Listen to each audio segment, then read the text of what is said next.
Ici, vous êtes devant des meules pour les moulins qui, aujourd'hui, ces moulins ne sont plus utilisés pour faire de la farine. Les moulins, aujourd'hui, sont réorientés vers d'autres activités, notamment pour en faire des gîtes.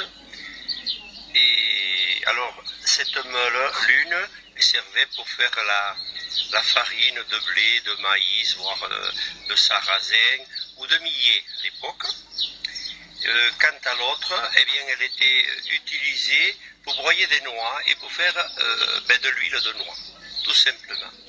Alors les moulins d'artisans, ils étaient étudiés de telle manière qu'ils pouvaient fonctionner tous en même temps, puisque le torrent qui traverse le village par endroits, et comme le sol n'est pas plat, c'est par paliers, et qu'il y avait obligation dans les moulins, bien sûr, de prendre de l'eau dans le torrent, mais de la ramener de suite après le moulin.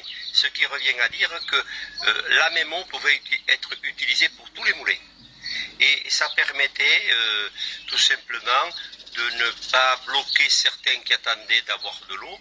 Disons que c'était ouvert à tout le monde. Voilà. Alors, ça a été utilisé, les moulins d'artisans ont été utilisés en tant que moulins jusque, je dirais, dans les années 60. Certains ne fonctionnaient presque plus, d'autres étaient arrêtés, étaient dans mauvais état. Mais jusqu'aux années 60, ça a été très très utilisé. Et là où il y a eu une activité très importante, c'est pendant la guerre, notamment la dernière guerre 1939-1945. Alors là, ça tournait à bloc. Et l'anecdote dit que celui qui avait le moulin le plus bas dans la vallée, il montait le gué au cas où les gens qui n'étaient pas d'accord venaient surveiller. Alors à ce moment-là, il sifflait, enfin il avait un système, et tous les moulins pouvaient s'arrêter dans l'instantané. Surtout qu'ils sont échelonnés sur 400 mètres à peu près.